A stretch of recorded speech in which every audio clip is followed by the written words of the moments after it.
Assalamualaikum warahmatullahi wabarakatuh. Salam sejahtera untuk kita semua. Apa kabarnya rekan-rekan mahasiswa-mahasiswi Universitas Dian Nusantara? Kita berjumpa kembali di mata kuliah Bisnis Internasional di pertemuan yang keempat. Tidak terasa kita sudah memasuki pertemuan yang keempat. Mudah-mudahan Allah Subhanahu wa Ta'ala, Tuhan Yang Maha Esa, memberikan kita keberkahan, kesehatan, sehingga kita bisa menyelesaikan mata kuliah ini dengan sukses dan lancar. Rekan-rekan semuanya, sebelum kita memulai proses belajar mengajar ini, alangkah baiknya sama-sama kita berdoa agar proses belajar mengajar ini berjalan dengan sukses dan lancar. Berdoa menurut keyakinan dan kepercayaan masing-masing. Berdoa dimulai.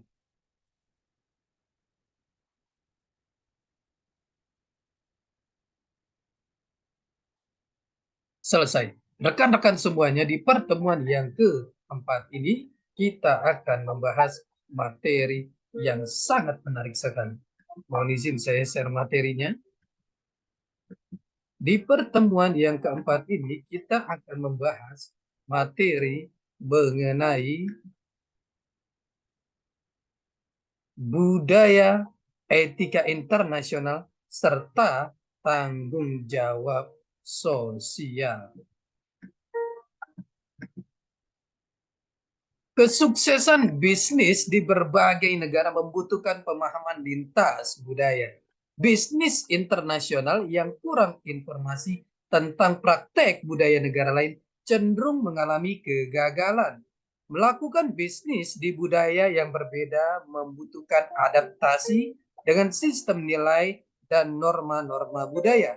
Dengan pemahaman lintas budaya, cross cultural literasi, kita berarti dapat memahami tentang bagaimana perbedaan budaya antar negara dan perbedaan budaya daerah dapat mempengaruhi cara bisnis beroperasi. Budaya atau culture sebagai suatu sistem nilai dan norma yang dianut bersama di antara sekelompok orang, dan bahwa ketika diambil bersama-sama merupakan desain untuk hidup.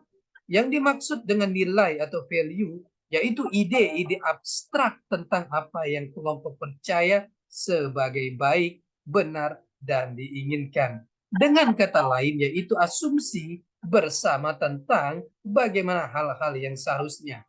Norma adalah aturan sosial yang mengatur tindakan orang-orang terhadap satu sama lain. Norma dapat dibagi lebih lanjut menjadi Volkswagen dan adat istiadat. Volkswagen adalah konvensi yang ditemukan dalam kehidupan sehari-hari, meliputi perilaku sosial yang baik, makan dengan telaten yang benar, dress code yang patut dalam situasi tertentu, perilaku bertetangga, dan sejenisnya. Adat istiadat moral adalah norma yang dipandang sebagai pusat fungsi masyarakat dan kehidupan sosialnya. Melanggar adat istiadat dapat membawa konsekuensi yang serius. Adat istiadat termasuk faktor-faktor seperti dakwaan terhadap pencurian, perzinahan, dan kanibalisme. Komponen sosiokultural. Konsep budaya telah sedemikian luasnya sehingga para ahli etnologi telah membagi komponen budaya, yaitu satu, estetika. Estetika berkaitan dengan rasa, keindahan, budaya, dan selera yang baik, serta mengungkapkannya dalam seni, drama, musik, cerita rakyat, dan tari-tarian. Dua, sikap dan kepercayaan. Tiga, agama. Empat, budaya material. Lima, pendidikan. Enam, bahasa. Tujuh, organisasi kemasyarakatan. Delapan, karakteristik hukum. Sembilan, struktur politik. Kebudayaan tempat kerja penting bagi bisnis internasional yang beroperasi di negara yang berbeda untuk mempertimbangkan bagaimana budaya masyarakat mempengaruhi nilai-nilai yang ditemukan di tempat kerja. Studi bagaimana budaya berkaitan dengan nilai-nilai tempat kerja dilakukan oleh Gerd Hofstede dengan membandingkan dimensi budaya di 40 negara. Dimensi tersebut adalah satu, dimensi jarak kekuasaan, power distance. Dua, dimensi penghindaran ketidakpastian, uncertainty, avoidance. Tiga, dimensi individualisme versus kolektivisme, individualisme versus kolektivisme. 4. Dimensi maskulinitas versus feminitas, masculinity versus femininity. 5. Dinamisme konfusian dinamis. Contoh budaya kerja. Orang-orang Amerika datang tepat waktu. Jika suatu perjanjian telah dibuat sekelompok orang Amerika pukul 12 siang, maka seseorang dapat yakin bahwa mereka akan berada di sana tepat pada waktunya, dan bila mereka terlambat maka dianggap tidak sopan. Sikap terhadap pencapaian dan pekerjaan. Orang Jerman menempatkan bersenang-senang sebagai yang pertama dan bekerja yang kedua. Di Amerika berlaku sebaliknya. Gengsi pekerjaan. Banyak negara berkembang yang menolak untuk pekerjaan fisik. Akibatnya ada banyak pengacara dan ekonom, namun kurangnya pekerja pembuat alat-alat dan tukang las.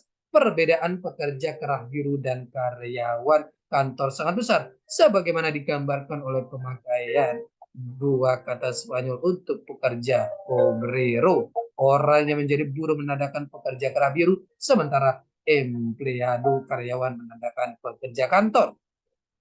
Sikap terhadap perubahan. Perusahaan Amerika yang terbiasa dengan penerimaan lebih cepat akan sesuatu yang baru. Hal ini berbeda dengan orang Eropa yang gemar meninggikan tradisi, sehingga menyulitkan manajer produksi untuk menerapkan proses baru. Tanggung jawab bisnis secara sosial.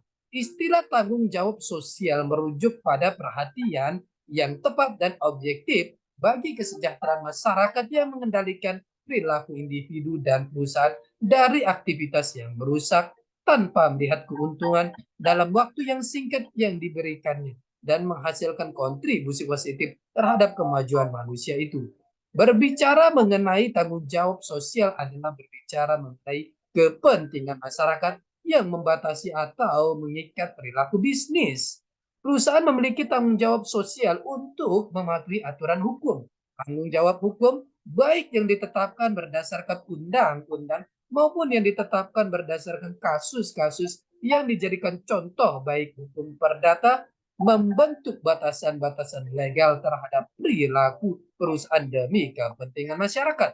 Hukum adalah salah satu bidang tanggung jawab sosial perusahaan yang tidak dapat diperdebatkan. Para filsuf membedakan antara tipe tanggung jawab yang berbeda, yaitu tanggung jawab sosial, tanggung jawab bisnis secara sosial. 1. Tanggung jawab untuk tidak merugikan orang lain. 2. Tanggung jawab yang mungkin kurang mengikat untuk menengah kerugian bahkan dalam keadaan di mana seseorang tidak menjadi penyebabnya. 3. Tanggung jawab untuk berbuat kebaikan. Sifat etika dan tanggung jawab sosial dalam bisnis internasional. Etika dalam bisnis internasional, kita lihat di sini, bisnis internasional, pemasaran internasional, perdagangan internasional. Sifat etika dalam bisnis internasional. Etika didefinisikan sebagai kepercayaan individu tentang apakah keputusan, perilaku, atau tindakan tertentu benar atau salah. Alasan dasar keberadaan suatu bisnis adalah untuk menciptakan nilai dalam bentuk keuntungan bagi pemiliknya. Selain itu, sebagian besar orang bekerja untuk memperoleh penghasilan untuk kehidupan mereka atau keluarga mereka. Dalam praktik bisnis internasional, perbuatan kesalahan dapat menimbulkan perhatian publik dan keterlibatan pemerintah. Setiap keputusan dalam berbisnis dapat dinilai benar ataupun salah, etis ataupun tidak etis, hingga legal ataupun ilegal. Reputasi dari sebuah perusahaan dapat tercemar apabila terdapat kesalahan fatal yang terpublikasikan, bahkan karyawan-karyawan yang bekerja di perusahaan tersebut pun juga dapat terkena dampaknya.